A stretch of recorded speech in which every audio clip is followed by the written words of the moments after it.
Hello students, welcome to the sixth lecture of the light reflection and refraction. Already बच्चों हम लोग हमारे इस चैप्टर को 50% खत्म कर चुके हैं पिछले 5 लेक्चर्स में, जहां पर हम लोगों ने जितने भी मिरर्स हैं उससे रिलेटेड इमेज फॉर्मेशन के बारे में देखा, लाइट की कुछ बेसिक प्रॉपर्टीज, कुछ बेसिक कंसेप्ट्स के बारे में देखा जो प्रीवियस क्लासेस में पढ़ाए जाते हैं, और अब हमें फाइनली रिफ्लेक्शन को खत्म करके रिफ्रैक्शन की तरफ बढ़ना है। जैसे हम लोगों ने देखा था कि लाइट्स की बहुत अलग अलग प्रॉपर्टीज होती है और हर प्रॉपर्टीज को आपको अलग अलग तरीके से समझाया जाता है।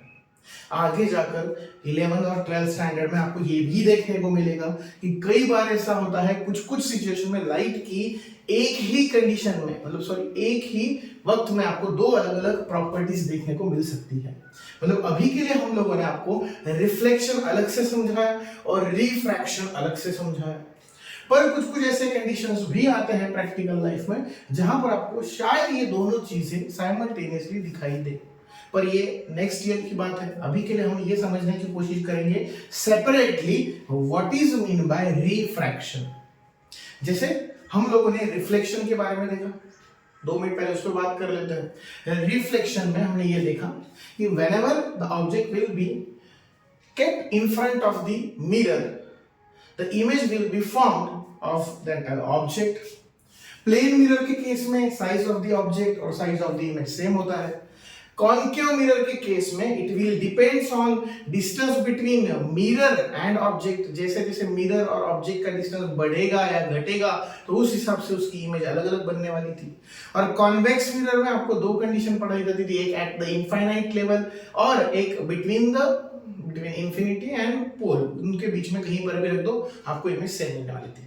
सभी के रे डायग्राम्स को हमने स्टडी किया था। अब यहाँ पर रिफ्लेक्शन पूरी तरीके से खत्म हो चुका है, जस्ट बिकॉज ऑफ मिरर का टॉपिक हमारा खत्म हो चुका है। मिरर फॉर्मूला हमने देख लिया है, बट ऐसा नहीं है कि हम लोग उसके बारे में फिर से डिस्कस नहीं करेंगे। एक बार ये चैप्टर पूरा खत्म हो जाए फिर हम लोग टोटली जब ओवरव्यू करेंगे इस चैप्टर को according to your CBSE board examination, तब हम लोग ये भी देखेंगे कि इन्हीं टॉपिक पर पिछले कुछ सालों में कैसे क्वेश्चन आए हैं, whatever it will be numerically और थ्योरेटिकली, उसके बारे में भी हम लोग फिर से एक बार डिस्कस करेंगे।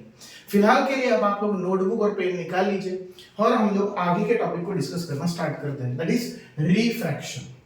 अब हम लोग डिस्कस करेंगे रिफ्रैक्शन। ओके, रिफ्रैक्शन को डिस्कस करते वक्त एक चीज को हमको याद रखना है कि जैसे कि हम लोगों ने पहले भी बात की थी, जो रिफ्लेक्शन है,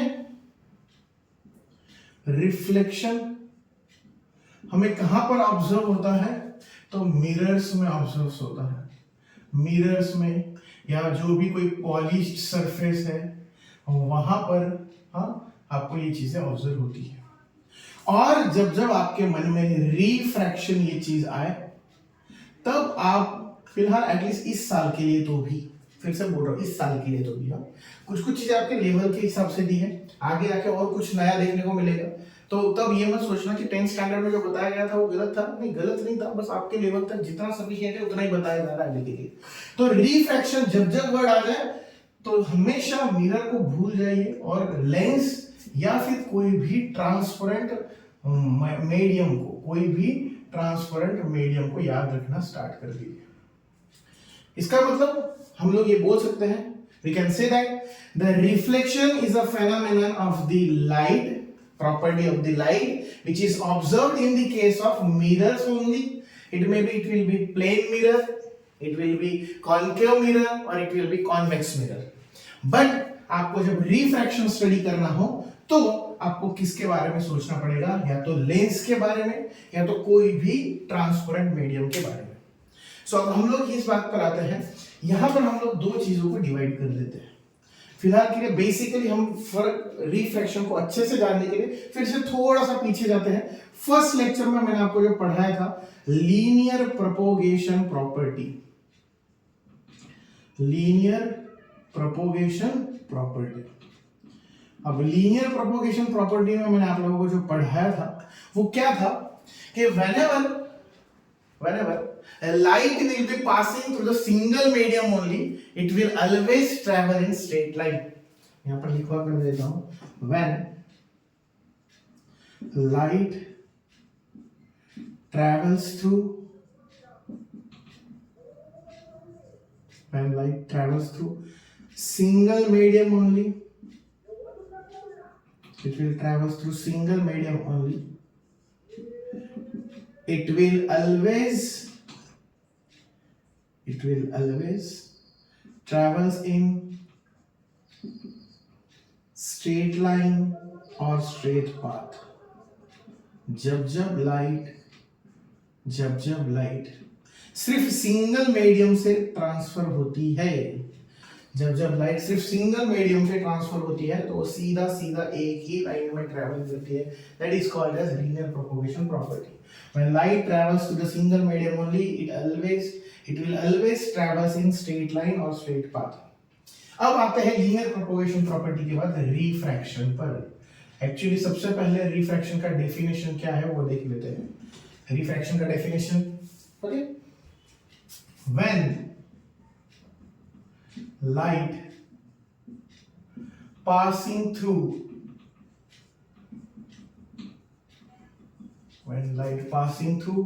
two different mediums,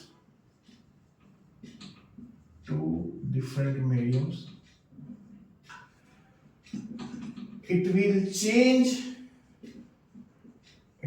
change its traveling path. It will change its traveling path at interface of that two mediums.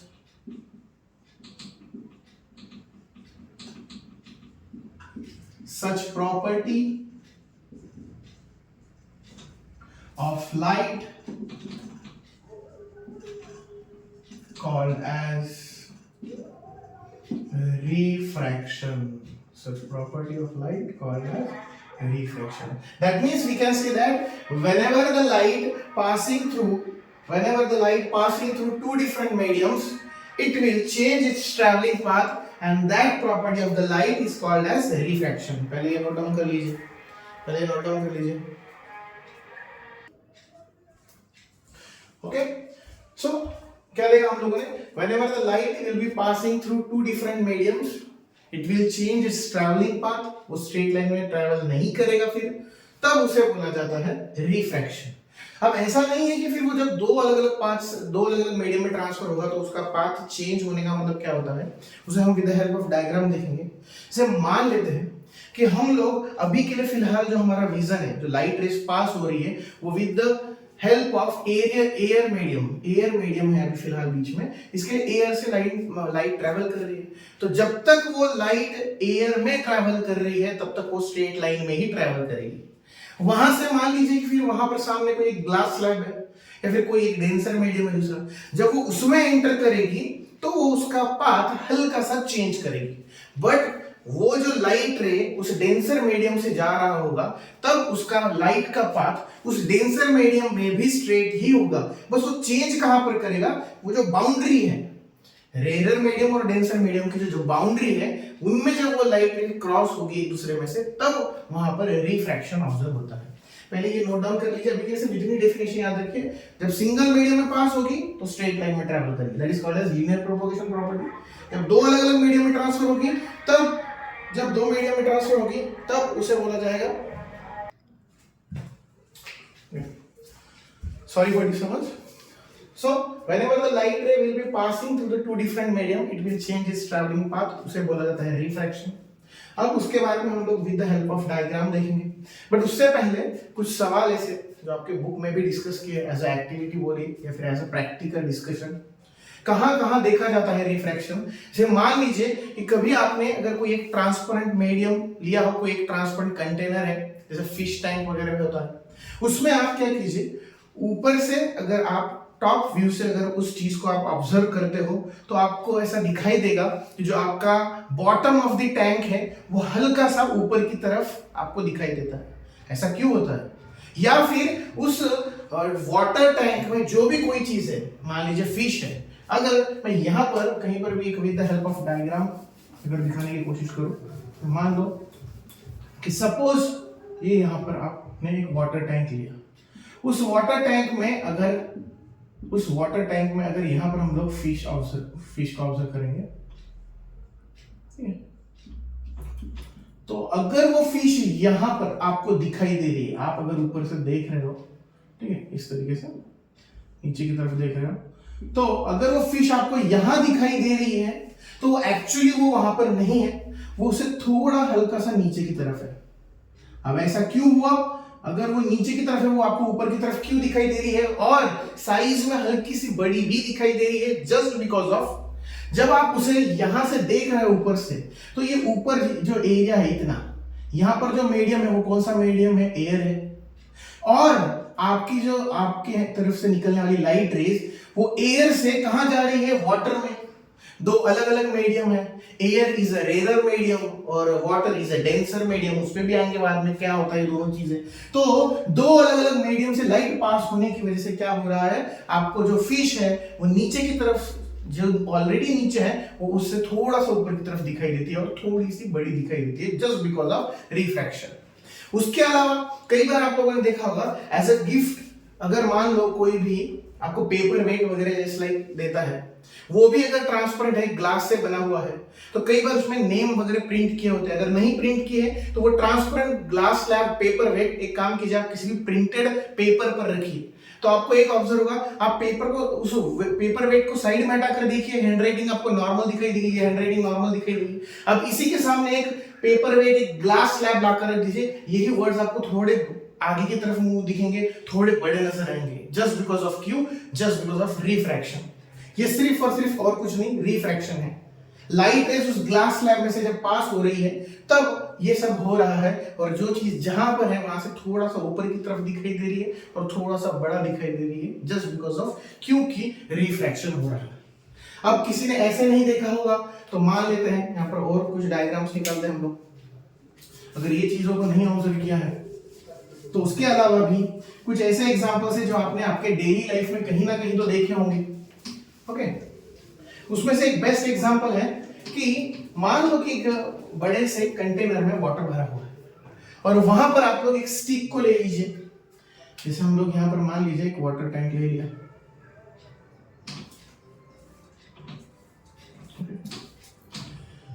एक वाटर टैंक लिया और उस वाटर टैंक में यहां पर हमने पानी फिल कर दिया, वाटर फिल कर दिया। अब ये जो वाटर फिल किया है तो वहां पर एक स्टिक लेकर उसको पार्शियली वाटर में आप लोग क्या कर सकते हो? फिल कर सकते हो, पार्शियली वाटर में इस तरीके से, ठीक है। अब यहां पर ये स्टिक एक्चुअली आपको ऐसे दिखाई देनी चाहिए थी, जस्ट बिकॉज ऑफ आपने उसको ये किया है, हाँ, पार्शियली वो वाटर के बाहर है, पार्शियली वाटर के अंदर है, तो ये एक्चुअली ऐसी दिखाई होनी चाहिए थी, बट जस्ट बिकॉज ऑफ अगर आपका विजन इधर से है, इधर की तरफ से विजन है, तो ये लाइट रेज तो एयर के थ्रू जा रहे हैं, और जब इधर की तरफ देखोगे तो ये वाटर के थ्रू है, तो ये आपको ऐसे ना दिखाई देते हुए ये स्टिक हल्की सी थोड़ी सी डिस्प्लेस हुई हुई नजर आएगी अपनी ओरिजिनल पोजीशन से उस तरफ, और अपनी साइज से थोड़ा बड़ा नजर आएगा। क्यों होता है ऐसे? ये भी जस्ट बिकॉज ऑफ रिफ्रैक्शन, क्योंकि आपको जो हाफ पोर्शन दिखाई दे रहा है वो इसलिए दिखाई दे रहा है क्योंकि आपके जो विजन है, लाइट रेज है, वो एयर से पास हो रही है, और हाफ जो है वो अलग इसलिए दिखाई दे रहा है, डिस्प्लेस है, बड़ा है, इसलिए जस्ट बिकॉज ऑफ वो जो लाइट रेज है उस वक्त के लिए वाटर में से पास हो रही है। तो वाटर डेंसर मीडियम होने की वजह से वहां पर बहुत सारी चीजें चेंज हो जाती है, जैसे लाइट की स्पीड चेंज हो जाती है, और भी चीजें चेंज हो जाती हैं, जिसको अभी हमें डिटेल में देखना है।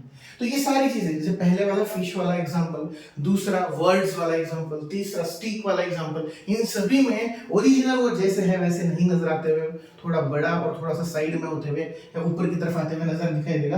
तो ये सारे एग्जांपल रिफ्रैक्शन के हैं। कई बार आप लोगों ने किसी शॉप पर गए हो, किसी जूस के या फिर किसी और भी सोडा शॉप में, तो वहां पर देखा होगा एज ए जस्ट रिप्रेजेंटेशन, वहां पर ग्लास में लेमन्स को ये करके रखा होता है, तो आपको वहां पर भी ये दिखाई देगा। आप उसी लेमन को उस ग्लास से वाटर जो पानी है उसमें से बाहर निकाल कर देखिए तो वो आपको नॉर्मल साइज का दिखाई देगा, और उसी को फिर से पानी में आप डाल दीजिए, फिर वही लेमन जो पहले नॉर्मल साइज का दिखाई दे रहा था वो बड़े साइज का दिखाई देगा। क्यों होता है ये सब? जस्ट बिकॉज ऑफ रिफ्रैक्शन की वजह से। ठीक है। अब अगर रिफ्रैक्शन ऐसे समझ में नहीं आया है या फिर आपने ये ऑब्जर्व किया है फिर भी टेक्निकली अगर समझने की कोशिश करें तो एक डायग्राम है आपके बुक में, हम विद द हेल्प ऑफ वो डायग्राम इस चीज को समझने की कोशिश करते हैं। ठीक है, नोटबुक में ये नोट डाउन कर लेना।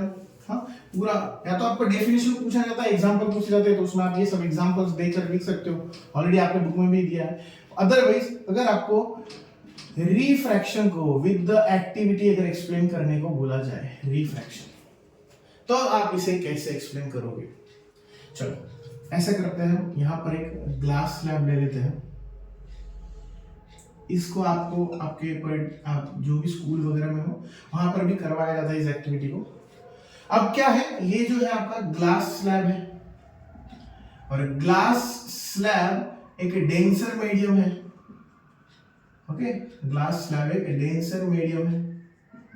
और दूसरी चीज, अब यहां पर एक काम कर लेते हैं कि नॉर्मल लाइन है वो कंसीडर कर लेते हैं।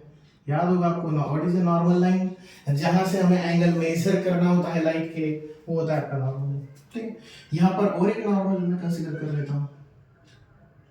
अब मैं ऐसे दिखाऊंगा कि मान लो यहां पर एक लाइट रे ऑब्लिकली आ रहा है, एक लाइट रे ऑब्लिकली यहां पर ग्लास स्लैब पर आ रहा है कुछ इस तरीके से। तो अब अगर वो नॉर्मली अगर एक ही मीडियम से जाता तो इस तरीके से जाना चाहिए था, बट वो ऐसे नहीं जाएगा ड्यू टू रिफ्रैक्शन। यहाँ पर मैं नाम एक पर्टिकुलर नेम दे देता हूँ, तो मान लो यहाँ पर मैं x डैश दे दिया, यहाँ पर मैं y डैश दे दिया, यहाँ पर मैं पर्टिकुलरली नेम देते रहूंगा a, सपोज ये o, और बाद में जो भी नाम आएंगे वो देते रहेंगे। तो AO ये जो है वो क्या रिप्रेजेंट कर रहा है? It is a incident ray. Incident ray किसी एक लाइट सोर्स से निकलकर एक लाइट सोर्स है, यहाँ पर बल्ब वगैरह जो भी है, वहां से एक लाइट रे हमने कंसीडर की और वो इस तरफ आई। अभी तक वो कौन से मीडियम में ट्रैवल कर रही थी? एयर मीडियम में। Air is a rare medium, air is a rare medium. तो उसमें से ट्रांसफर हो रही थी, उसका जो एंगल बनेगा यहाँ ऊपर की तरफ नॉर्मल के साथ, वो कौन सा होगा? Incidence angle, that is I1। अब वो स्ट्रेट जाने की बजाय जैसे ही वो इस एयर और ये ग्लास के इंटरफेस में, ये जो उसकी बाउंड्री है, ये बाउंड्री, इस बाउंड्री में अंदर की तरफ आएगी तो पाथ अपना चेंज कर देगी, वो स्ट्रेट ना जाते हुए वो कुछ इस तरीके से जाएगी, कुछ इस तरीके से जाएगी। अब मैं इसे और थोड़ा एक्सटेंड कर देता हूं आगे की तरफ, इस तरीके से। ओके, अब वो स्ट्रेट ना जाते हुए हल्का सा अंदर की तरफ टिल्ट हुई और एंगल को क्या किया उसने? कम कर दिया। और ये जो एंगल R1 बनेगा वो कौन सा एंगल होगा? Refractive angle. हाँ, रिफ्लेक्शन यहाँ पर जो है वो इंसिडेंस एंगल है, ये रिफ्रैक्शन एंगल है, रिफ्रैक्शन। ठीक है ना? यहां पर देखिए, एक ऑब्जर्व कीजिए, एयर में जब तक थी स्ट्रेट थी, जैसे बाउंड्री पर आई पाथ चेंज कर दिया, फिर ग्लास में ट्रैवल कर रही है तो फिर स्ट्रेट लाइन में ट्रैवल कर रही है। अब वो फिर से ग्लास से जब बाहर निकलेगी तो वो फिर एंगल चेंज करेगी और कुछ इस तरीके से जाएगी। समझ में आ रहा है सभी को? यहां पर फिर वही, ये I1 ये R1, फिर यहां पर ये जो एंगल आएगा वो I2, that means incidence angle 2, और ये नीचे की तरफ बनेगा वो R2, that is refractive angle. Mostly ये जो लाइन और ये बाद में वाली लाइन है वो पैरेलल ही दिखाई जाती है। ठीक है ना? तो यहां पर क्या हुआ कि जब वो एयर में से ट्रैवल कर रहा था, स्ट्रेट लाइन में ट्रैवल कर रहा था, मतलब सिंगल मीडियम में है, लीनियर प्रोपगेशन प्रॉपर्टी फॉलो कर रहा है। जैसे ही ग्लास में गया, पाथ उधर जाने की बजाय अंदर की तरफ आया, एंगल कम कर दिया तो पाथ अलग हो गया। बट ग्लास में फिर से सिंगल मीडियम है, यहां से लेकर यहां तक ग्लास है, तो उसमें फिर से लीनियर प्रोपगेशन प्रॉपर्टी फॉलो कर रहा है। फिर वो दूसरे मीडियम वहां से बाहर निकलने लगा, फिर पाथ चेंज कर दिया, आपके बार एंगल बढ़ गया क्योंकि वो डेंसर से रेयर में जा रहा था। इतना समझ लीजिए बस। ये जो बाउंड्रीज होती है ना, इस बाउंड्रीज पर रिफ्रैक्शन ऑब्जर्व होता है। ये बाउंड्री पर वो क्या करता है? अपने पाथ को चेंज कर देता है और उससे ही रिफ्रैक्शन बोला जाता है। ओके, अब यहां पर कुछ नोट अगर लिखवा के दी जाए, जैसे मान लीजिए छोटी छोटी चीजों के बारे में नोट करेंगे हम लोग। नोट फर्स्ट थिंग, यहां पर मैं ऐसा लिख देता हूं, air is a rare medium, air is a rare medium, और वाटर और ग्लास ये जो है ये कौन से मीडियम है? ये डेंसर मीडियम है। ओके, ये दोनों डेंसर मीडियम है। दोनों मतलब और भी बहुत सारे हैं, कोई भी आप और बोल सकते हो, जहां पर आप ऑब्जर्व कर सकते हो। मैं यहां पर ये ऑब्जर्वेशन लिखवा के देता हूं, when light travels in air or glass, it follows linear propagation property,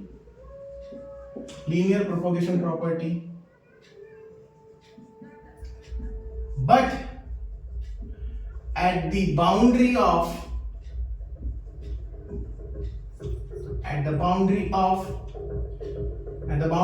glass and air, light change its path and follows refraction property. सिर्फ बाउंड्री पर वो अपना पाथ चेंज कर रहा है और वो क्या करता है, रिफ्रैक्शन प्रॉपर्टी को फॉलो करता है। अब यहां तक अगर आपको समझ में आ गया है तो इसमें और कुछ चीजें नोट करने जैसी है। यहां पर ये जो उसने पाथ चेंज किया, तो एक ऑब्जर्व कीजिए, जैसे ही वो डेंसर में आया उसने क्या किया, अपना एंगल कम किया। It will bend towards the normal. मैं यहां पर ऐसे भी लिख सकता हूं, when light enters in glass, which is a denser medium,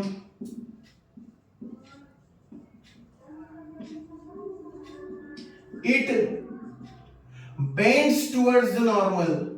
It bends towards the normal. It bends towards the normal. It means its angle decreases. Its angle decreases. इस चीज को नोट करने वाली बात है कि जब भी लाइट एक डेंसर मीडियम में आएगी तब अपना पाथ चेंज करेगी, अपने पाथ को किस तरफ शिफ्ट करेगी, नॉर्मल लाइन की तरफ। इसका मतलब उसका जो रिफ्रैक्शन एंगल है वो कम होगा, थोड़ा सा वो सेम नहीं रहेगा इंसिडेंस एंगल के साथ। तो हम ये कंक्लूजन निकाल सकते हैं कि डेंसर मीडियम में लाइट रे का जो एंगल होता है वो कम हो जाता है। और कुछ चीजें नोट करें, जैसे पहले इसे नोट डाउन कर लीजिए। मैं यहां पर फोर्थ नोट और एक लिख कर देता हूं, when light enters in denser medium, its speed also decreases। मतलब हम ये बता सकते हैं कि रेरर मीडियम में लाइट का स्पीड भी ज्यादा होता है और एंगल भी ज्यादा होता है। डेंसर मीडियम में लाइट का जो स्पीड है वो भी कम हो जाता है और एंगल भी कम हो जाता है। उसके लिए एक बहुत बेस्ट एग्जांपल है, आप देख लीजिए। ड्राई एयर, जनरली जब नॉर्मल इन्वायरमेंट होता है, नॉर्मल टेम्परेचर्स होते हैं, तब ऑब्जर्व कीजिए ड्राई एयर में विजन पूरी तरीके से क्लियर होता है। जस्ट बिकॉज ऑफ ऐसे जो ड्राई एयर है उसको रेरर मीडियम कंसीडर की जाती है और जहां पर विजन है पूरी तरीके से क्लियर होता है। बट वही जब टेम्परेचर कम होता है और कई बार इन्वायरमेंटल कंडीशंस में आप फॉग वगैरह को ऑब्जर्व करते हो, तो वो एज ए डेंसर मीडियम है और इसीलिए आप देखिए कई बार ऐसा होता है कि फॉग होने की वजह से विजन क्लियर नहीं होता, number of chances road accident के बढ़ जाते हैं। कई बार फ्लाइट्स या फिर रेलवेज की जो टाइमिंग है वो चेंज करनी पड़ती है, लेट शुरू होती है। वो क्यों? क्योंकि विजन क्लियर ना होने की वजह से। क्यों विजन क्लियर नहीं होता? Just because of denser medium में लाइट का एंगल कम होता है, लाइट की स्पीड कम होती है, और अगर ये दोनों चीजें कम हुई तो याद रखना डेंसर मीडियम में विजन भी हल्का सा कम हो जाता है। ये चीजें नोट डाउन करने जैसी है। पहले इसे नोट डाउन कर लीजिए, फिर आगे और नोट्स लिखवा कर देता हूं। ओके, हो गया? अगर ये लिख कर तो आगे आते हैं। ओके, अब लास्ट में आपने देखा था, जैसे हम लोगों ने लॉज ऑफ रिफ्लेक्शन देखे थे। लॉज ऑफ रिफ्लेक्शन क्या थे? तो इंसिडेंट रे, नॉर्मल और reflected ray are lies on the same plane, और angle of incidence is equal to क्या था? एंगल ऑफ रिफ्लेक्शन था। तो अब इसी चीज में हम लोग और बात करेंगे कि हम जब यहां पर लॉज ऑफ रिफ्रैक्शन पढ़ने की कोशिश करते हैं, लॉज ऑफ रिफ्रैक्शन, यहां पर भी पहला लॉ नियर अबाउट सेम है जो आपने वहां पर रिफ्लेक्शन के केस में देखा था। वहां पर क्या था? इंसिडेंस रे, रिफ्लेक्टेड रे और नॉर्मल, सेम प्लेन। यहां पर हम ऐसा बोल सकते हैं, the incident ray, normal line and refracted ray are lies in same plane. ये सभी की सभी तीनों की तीनों एक ही प्लेन में होती है. फर्स्ट. सेकेंड, वहां पर लिखा जाता था angle I is equal to angle R, angle of incidence is equal to angle of reflection. But यहां पर ऐसा नहीं होता. यहां पर सेकेंड लॉ ये है, the ratio of sine angle of incidence angle to the angle of refraction, या फिर ऐसा बोल सकते हैं, sine angle of refraction is constant. इसको अगर डायरेक्टली समझाने जाए तो ऐसे लिख सकते हो, sin I upon sin R is equal to constant. अब जो बच्चों का अभी तक मैथमेटिक्स में 10th स्टैंडर्ड में ट्रिग्नोमेट्री नहीं हुआ है तो उन लोगों को साइन शायद अभी ना समझ में आए, बट जैसे जैसे आपका मैथ्स का सिलेबस आगे बढ़ेगा तो आपको समझ में आ जाएगा कि what is mean by sine. Trigonometry में पढ़ाया जाता है. अभी के लिए सिर्फ इतना ही बता सकता हूँ कि जिनको बिल्कुल ही बेसिक नहीं पता है तो फिर उन लोगों को ये डिफिकल्ट है थोड़ा समझना. ट्रायंगल अगर कंसीडर करें ए बी सी, यहाँ पर ये थीटा कंसीडर कर लिया तो साइन का फॉर्मूला क्या होता है, sine is equal to opposite side upon hypotenuse होता है. अब यहाँ पर अपोजिट साइड, थीटा की अपोजिट साइड कौन सी है, ए बी, और इसका हाइपोटेन्यूज कौन सा है, ये 90 डिग्री इधर है तो इसका हाइपोटेन्यूज AC, तो उसे बोला जाता है साइन एंगल. ठीक है ना. तो sine I upon sine R is equal to constant. अब इसका मीनिंग क्या हुआ, तो इसका मीनिंग ये है कि इन दोनों एंगल का जो एक प्रोपोर्शन आएगा, जो एक रेशियो आएगा वो कांस्टेंट होगा, और उसी को वो कांस्टेंट नंबर क्या होता है, तो वो दो मीडियम का रिफ्रैक्टिव इंडेक्स होता है. अब यहां पर आपके बहुत सारे सवालों के जवाब मिलने वाले हैं. रिफ्रैक्टिव इंडेक्स, क्यों डेंसर मीडियम में ही स्पीड ऑफ लाइट कम होती है, एंगल कम होता है, विजन कम होता है, रेयर मीडियम में ही क्यों वो सब ज्यादा होता है, तो ये इसका आंसर है आपका रिफ्रैक्टिव इंडेक्स. हम लोगों ने जब रिफ्रैक्शन लिखा है ना तो टू मीडियम्स के बारे में बात की, और वो medium most of time transparent ही होने चाहिए. कुछ केसेस में भी एक्सेप्शन हो भी सकता है, बट ट्रांसपेरेंट मीडियम में अक्सर रिफ्रैक्शन को देखा जाता है. आपको जितने एग्जांपल्स भी दिए गए वो सारे के सारे ट्रांसपेरेंट मीडियम के ही थे. Lemon in water, words through the glass slab, ये सभी ट्रांसपेरेंट मीडियम के एग्जांपल थे. अब यहां पर हमें बस सेकंड लॉ इतना ही याद रखना है, the ratio of sin I upon sin R is equal to constant, and that constant is refractive index. वो मटेरियल का रिफ्रैक्टिव इंडेक्स जानना जरूरी है हमें. उस रिफ्रैक्टिव इंडेक्स से हम पता कर सकते हैं कि जब लाइट रे उसमें से ट्रैवल करेगा तो उसकी स्पीड कितने अमाउंट से कम होगी या कितने अमाउंट से बढ़ेगी, या फिर उसका रेशियो कितना होगा, ये कैसे डिसाइड होता है, तो उस मटेरियल के रिफ्रैक्टिव इंडेक्स से. बस इतना याद रखना. जब आप सेकंड लॉ लिखते हो, sin I upon sin R is equal to constant, that constant means what, refractive index. इसे नोट डाउन कर लीजिए, फिर उसके बाद आगे की बात करते हैं. पहले ये लिख लीजिए.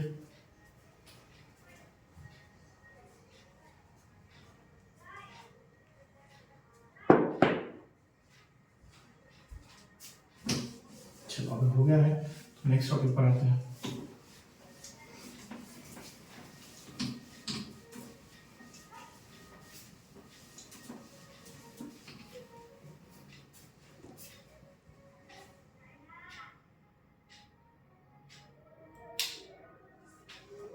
ओके, अब नेक्स्ट टॉपिक में यह है कि रिफ्रैक्टिव इंडेक्स एक्चुअली होता क्या है.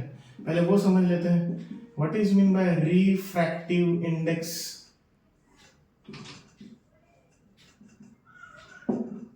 रिफ्रैक्टिव इंडेक्स क्या होता है. सो जब लाइट रे दो अलग अलग मीडियम से पास होती है तो उसका अगर रिफ्रैक्टिव इंडेक्स निकालना है तो कैसे निकालोगे, फिर उसका लाइट का इफेक्ट कैसे करोगे गेस. तो मान लो कि रिफ्रैक्टिव इंडेक्स अगर म्यू से दिखाया जाता है और मैं यहाँ पर ऐसे लिखता हूँ μ21, so we can say that refractive index of 2 with respect to 1 ऐसे रिप्रेजेंट वो करना चाहता है. तो उसका फॉर्मूला क्या आएगा, velocity of light in one medium मतलब first medium to the velocity of light in second medium. Okay, so जब रिफ्रैक्टिव इंडेक्स निकालोगे, so refractive index of second with respect to one अगर निकालना है तो यहां पर कैसा फॉर्मूला आएगा, velocity of light in first medium to the velocity of light in second medium. ऐसे आप डिसाइड कर सकते हो। उसके बाद या फिर और मान लो कि refractive index of first with respect to second अगर निकालना है तो रिवर्स कर दीजिए, velocity of light in second medium to the velocity of light in first medium। इस तरीके से होता है। अब मान लीजिए कि क्या होता है ना, स्पीड ऑफ लाइट जो है वो वैक्यूम में फिक्स है, इसका वैल्यू आपने पहले लेक्चर में देखा है 3 × 10⁸ मीटर पर सेकेंड, ये वैक्यूम में है। सी से इंडिकेट किया जाती है speed of light, that is 3 × 10⁸ metre per second, but ये कहां पर ऑब्जर्व होती है, वैक्यूम में। उसके अलावा जब अलग अलग मीडियम से पास होगी तो उसकी लाइट की जो स्पीड है उस पर कहीं ना कहीं इफेक्ट होता ही है। बट एयर में मान लेते हैं, जैसे एयर से अगर ट्रैवल कर रहा है तो उसमें जो चेंज आता है, ऐसे नहीं कि चेंज नहीं आने वाला, वैक्यूम से जब लाइट एयर में जाती है तो हल्का सा चेंज उसमें आता ही है, बट वो इतना स्मॉल है कि वो निग्लिजिबल है, उसे नहीं भी कंसीडर किया तो चलेगा। बट एयर के अलावा वो जब दूसरे मीडियम में जाएगा, जब वाटर में जाएगा, ग्लास में जाएगा, फिर किसी और particular plastic, transparent plastic slab है उसमें जाएगा, तो हर जगह पर उनके रिफ्रैक्टिव इंडेक्स की वजह से क्या होता है, लाइट की स्पीड चेंज होती ही रहती है। इसमें और एक कंसेप्ट कि मान लो absolute refractive index, absolute refractive index. अब ये चीज क्या होती है, ये जो आपका फॉर्मूला है इसमें अगर मान लीजिए फर्स्ट मीडियम खुद वैक्यूम ही है तो उसे बोला जाता है absolute refractive index. So we can say that if the speed of light of a medium, the speed of light in a medium is compared with the speed of light in vacuum, so we can say that is absolute refractive index। ये यहाँ पर speed of light सबसे ज्यादा कहाँ पर दिखाई देती है, वैक्यूम में। इसका मतलब वो एक स्टैंडर्ड हो गया, जब आप कोई भी मीडियम में स्पीड ऑफ लाइट कंपेयर करते हो किसके साथ, वैक्यूम के साथ। अब यहाँ पर वैक्यूम नहीं लिखवाया मैंने, मान लो यहाँ पर एयर और ग्लास है, एयर और वाटर है, तो ऐसे केसेस में उसे सिर्फ रिफ्रैक्टिव इंडेक्स बोला जाता है। पर अगर मैं यहां पर लिख दूं पहले में velocity of light in vacuum to the velocity of light in a medium. अब ऊपर तो वैक्यूम आ गया और नीचे मीडियम आ गया, मतलब मैं ऐसा बोल सकता हूं कि हम लोग क्या कर रहे हैं कि वेलोसिटी ऑफ लाइट किसी मीडियम के लिए चेक कर रहे हैं, ग्लास वाटर के लिए विद रिस्पेक्ट टू वैक्यूम के साथ। अगर वैक्यूम के साथ कंपेयर करेंगे तो इसका फार्मूला ऐसे आ जाएगा C/V, और उसे बोला जाता है refractive index, sorry absolute refractive index. इसे क्या बोला जाता है, एब्सोल्यूट। वैक्यूम के साथ कंपेयर नहीं कर रहे हो तो नॉर्मली रिफ्रैक्टिव इंडेक्स, अगर वैक्यूम के साथ कंपेयर कर रहे हो तो एब्सोल्यूट। यहां पर फिर से लिख करके देता हूं, अगर इसे पढ़ना है तो कैसे पढ़ोगे, refractive index of second medium with respect to first. Second medium का refractive index with respect to first. यहां पर लिखोगे तो कैसे लिखोगे, refractive index of first medium with respect to second. तो ये चीजें आपको याद रखनी है कि रिफ्रैक्टिव इंडेक्स क्या होता है, दो अलग अलग मीडियम में स्पीड ऑफ लाइट का रेशियो होता है। यूनिट कुछ आएगा इसका, क्या यूनिट आएगा रिफ्रैक्टिव इंडेक्स का, रिफ्रैक्टिव इंडेक्स का कोई भी मीडियम नहीं होता, सॉरी रिफ्रैक्टिव इंडेक्स का कोई भी यूनिट नहीं होता, just because of velocity of light यहाँ पर metre per second, velocity of light कहीं भी हो मीटर पर सेकंड में ही कंसीडर होने वाली, दोनों गेट कैंसिल। तो यहाँ पर याद रखना refractive index is a unitless quantity, उसका कोई भी यूनिट नहीं होता है, ये याद रखना आप लोग हमेशा। तो रिफ्रैक्टिव इंडेक्स मतलब ही क्या होता है, वहां यहाँ पर स्पीड ऑफ लाइट होता है, speed of light in one medium to the another medium, और वहां पर यही कांस्टेंट नंबर क्या होता है, ratio of sin i upon sin r होता है। हर मीडियम के लिए अपना अपना रिफ्रैक्टिव इंडेक्स फिक्स है। आपके बुक में एक चार्ट दिया है, वहां पर ऑब्जर्व कीजिए, ड्राई एयर या एयर के लिए जो रिफ्रैक्टिव इंडेक्स है वो कितना है, 1 है, 1.00 समथिंग है, पर अप्रोक्सीमेटली 1 ले लेते हैं। तो रिफ्रैक्टिव इंडेक्स ऑफ एयर 1 है, बट उसके अलावा जैसे जैसे आप नीचे की तरफ जाओगे तो आपको एक ऑब्जर्व होगा कि वहां पर जैसे जैसे रिफ्रैक्टिव इंडेक्स बढ़ेगा वैसे वैसे स्पीड ऑफ लाइट कम होगी। So we can say that refractive index देखिए यहाँ पर ऑब्जर्व कीजिए, रिफ्रैक्टिव इंडेक्स किसका कर रहे थे आप लोग, सेकंड का, विद रिस्पेक्ट टू 1 ना, बट निकाल किसका रहे थे, सेकंड का, और यहाँ पर velocity of light in second medium denominator में है, तो हम क्या बोल सकते हैं, refractive index is inversely proportional to the velocity of light in that medium.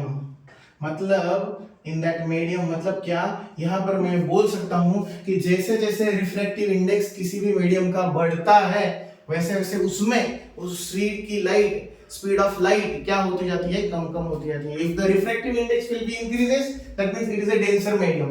अगर वो डेंसर मीडियम है तो उसमें स्पीड ऑफ लाइट क्या रहेगी, कम रहेगी। If the refractive index will be decreases, अगर रिफ्रैक्टिव इंडेक्स कम है या फिर वो कम होते जा रहा है तो वो मीडियम डेंसर से रेयर की तरफ जा रहा है, और अगर वो रेयर की तरफ जाएगा तो रेयर मीडियम में स्पीड ऑफ लाइट क्या हो जाती है, बढ़ने लग जाती है। पहले ये नोट डाउन कर लीजिए, फिर और आगे बात करेंगे।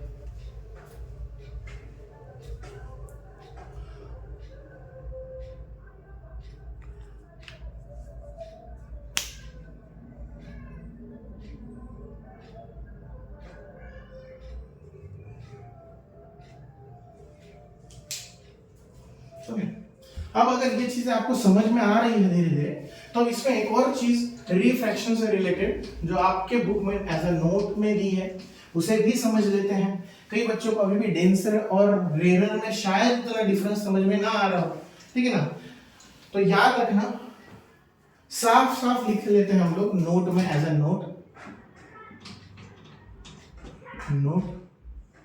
ऑप्टिकल डेंसिटी किसी भी मीडियम की क्या इंडिकेट करती है, तो सीधी सीधी बातें याद रखिए। सपोज कोई भी मीडियम अगर डेंसर मीडियम है, सभी को पता है ना, एक एग्जांपल में से हमेशा याद रख लेना, एयर और वाटर की डेंसिटी और एयर की डेंसिटी। वाटर की डेंसिटी नियर अबाउट 1000 है और एयर की ऑब्वियसली उससे कम है। तो अगर वाटर की डेंसिटी ज्यादा है तो वो डेंसर मीडियम है, और किसी की डेंसिटी कम है तो वो रेयर मीडियम में आएगा एज कंपेयर टू दोनों। तो अब यहां पर डेंसर मीडियम की डेंसिटी ज्यादा है, ठीक है, ये चीज नोट करवाने वाली है, डेंसिटी ज्यादा है। डेंसर मीडियम की डेंसिटी ज्यादा अगर रहती है तो एंगल ऑफ रिफ्रैक्शन कम होगा, एंगल ऑफ रिफ्रैक्शन कम होगा तो स्पीड ऑफ लाइट कम होगी। अगर ये दोनों कम हुए तो विजन भी कम होगा। यहाँ पर एक चीज और बढ़ा देता हूं, डेंसर मीडियम का रिफ्रैक्टिव इंडेक्स ज्यादा होता है। और एक बात याद रखिए हाँ, कि जैसे जो जो चीजों की रिफ्रैक्टिव इंडेक्स बढ़ेगा बढ़ेगा बढ़ेगा तो वो डेंसर मीडियम की तरफ शिफ्ट होते जाएगा। अगर वो डेंसर मीडियम की तरफ शिफ्ट होते जाएगा तो speed of light definitely come होनी ही है। और इसके वाइस वर्सा अगर मैं रेयर मीडियम के बारे में लिखवा कर दूं, रेयर मीडियम, यहाँ पर डेंसर मीडियम के लिए फिर से वही दो एग्जांपल याद रखिए, वाटर और ग्लास स्लैब। अभी के लिए 10th स्टैंडर्ड सीबीएसई के लिए बहुत सफिशिएंट है, ठीक है, आगे और बहुत सारी डिटेल में आपको पढ़ाने वाले 11th 12th स्टैंडर्ड में। रेयर में आपको फिलहाल के लिए सिर्फ एयर, उसमें भी ड्राई एयर ही याद रखिए। तो रेयर मीडियम में क्या होता है, रिफ्रैक्टिव इंडेक्स बहुत कम होता है। देखिए एग्जैक्टली रिवर्स है, किसी एक को याद रखिए, उसका उल्टा आपको दूसरे में लिखना है। रिफ्रैक्टिव इंडेक्स रेयर का क्या होता है, बहुत कम होता है। डेंसिटी भी क्या होती है उसकी, बहुत कम, इसी के लिए तो उसको बोला जाता है रेयर। हाँ, यहाँ पर डेंसिटी ज्यादा होती है इसलिए उसे डेंसर बोला जाता है, यहाँ पर डेंसिटी कम है।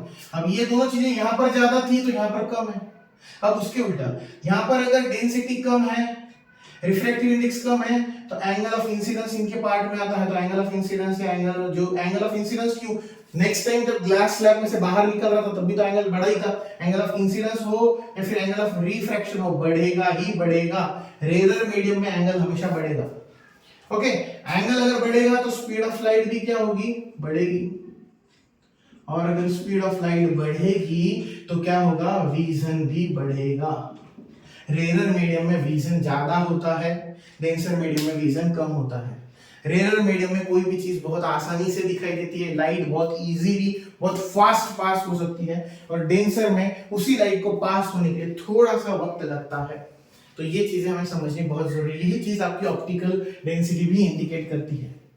ये चीजें समझना, और इन पर न्यूमेरिकल भी आ सकते हैं, इन पर बहुत छोटे छोटे न्यूमेरिकल अगर आए तो, इतने नहीं आएंगे, आए तो बहुत छोटे न्यूमेरिकल आएंगे, ये चीजों को नोट कर लीजिए। रिफ्रैक्शन ये चीज होती है। ओवरऑल अभी हम ये बात कर सकते हैं, अभी तक हम लोगों ने क्या देखा, रिफ्रैक्शन लेंसेस में ट्रांसपेरेंट मीडियम में देखे जाते हैं।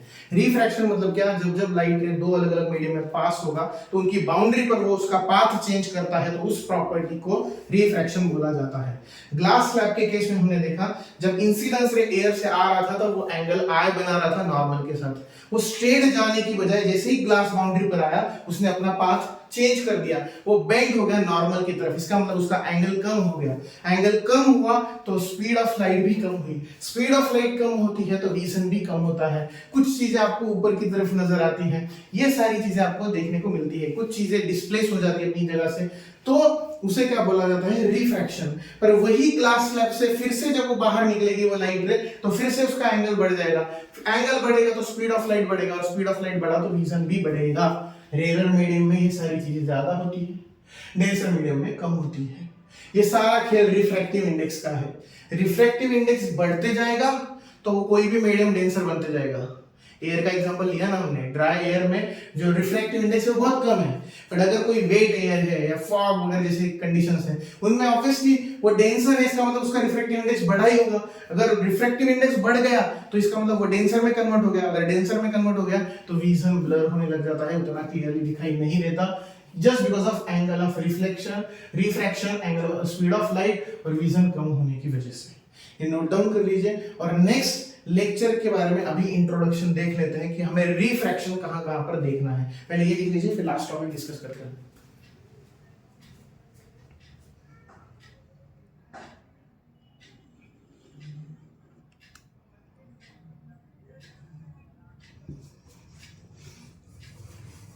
ओके, अब ये अगर नोट डाउन कर लिया है तो अब हम लोग आज के लास्ट टॉपिक को डिस्कस करते हैं कि रिफ्रैक्शन। हमने आज स्टार्टिंग में ही लिखवा कर दिया कि रिफ्लेक्शन हमें कहां दिखाई देता है, सिर्फ और सिर्फ मिरर के केस में, और मिरर ट्रांसपेरेंट मीडियम नहीं है। समझ में आया, मिरर ट्रांसपेरेंट नहीं है, बहुत क्लियर चीज है ये। और रिफ्रैक्शन जो हम पढ़ रहे थे आज, वो किस में दिखाई देता है, सिर्फ ट्रांसपेरेंट मीडियम में, मतलब लेंसेस में। तो हमें नेक्स्ट लेक्चर में यही देखना है, refraction through the fraction through the lenses, इसके बारे में पढ़ना है। इसमें हम बेसिकली अभी याद कर लेते हैं, हमने लिखा था कि याद है आप लोगों को पेपर बर्न करने वाली जो एक्टिविटी जिसमें हमने डिस्कस किया था इस चीज को, कि अगर आपको पेपर बर्न करना है उस एक्टिविटी में अगर मिरर यूज करना है तो कॉनकेव मिरर यूज करते हो, बट अगर लेंस यूज करनी है तो कॉन्वेक्स यूज करते हो। ऐसा क्यों? क्योंकि उनके कन्वर्जिंग और डाइवर्जिंग नेचर की वजह से ये सब डिसाइड होता है।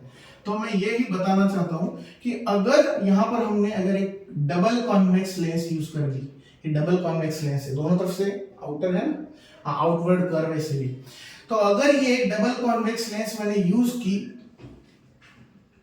डबल कॉन्वेक्स लेंस अगर मैंने यूज की और यहां से कुछ रेज मैंने पास करना स्टार्ट कर दी, ये कुछ रेज आ गई, यहां से कुछ रेज आई, तो याद रखना आफ्टर रिफ्रैक्शन, रिफ्रैक्शन जो बिकॉज़ ट्रांसपेरेंट है, आफ्टर रिफ्रैक्शन ये कहीं ना कहीं एक फोकस पर, जो भी इसका फोकस होगा वहां पर जाके सभी की सभी क्या हो जाएगी, कन्वर्ज हो जाएगी।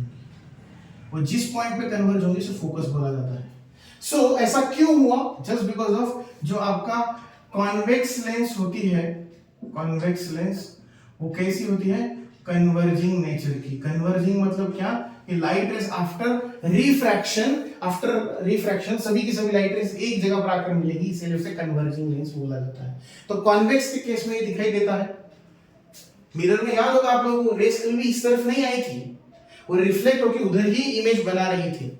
सिर्फ है कॉन्वेक्स के केस में हम उसे एक्सटेंड करते थे कि वो आगे जाकर कहां मिलेगी, ऐसे, अदरवाइज रेज उधर जाती ही नहीं थी क्योंकि वो ट्रांसपेरेंट नहीं थी, वहां पर सिर्फ रिफ्लेक्शन होता था, यहाँ पर रिफ्रैक्शन हो रहा है, तो लाइट क्रॉस करके भी जाएगी और अंदर साइड में आपको कुछ ना कुछ आपका रिजल्ट दिखाई देगा।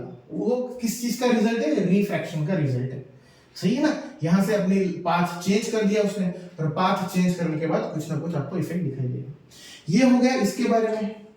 और अगर यही लाइट रे अगर हम लोग देखें, यही लाइट रे अगर हम लोग डबल कॉन्केव से पास करते, डबल कॉन्केव मतलब दोनों तरफ से इनवर्ड है, तो अगर इनवर्ड में से पास करते कुछ इस तरीके से मान लो, तो वो कन्वर्ज होने की जगह वहां से वो क्या हो जाते थे? डाइवर्ज हो जाते थे। जस्ट बिकॉज ऑफ, क्योंकि आपकी जो कॉन्केव लेंस होती है, यहां पर लिख दे रहा हूं मैं, कॉन्केव या फिर double concave lens, double concave lens जो होती है वो कौन सी होती है नेचर में? डाइवर्जिंग। इन चीजों को डिटेल में हमें आगे पढ़ना है।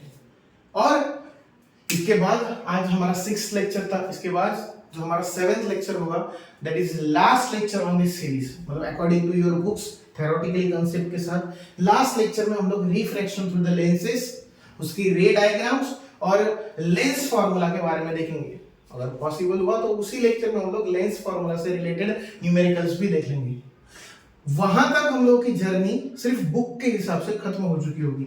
7th लेक्चर में हम लोग रिफ्रैक्शन थ्रू द लेंसेस और लेंस फार्मूला के बारे में देखेंगे।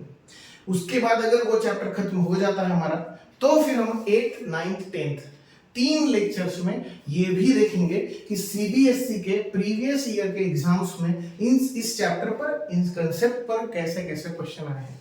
सो आई होप सो आपने अभी तक ये जितना भी लिखा करके नोट डाउन कर लिया होगा। कुछ आपके डाउट्स होंगे इससे रिलेटेड, आप कमेंट बॉक्स में बता सकते हो।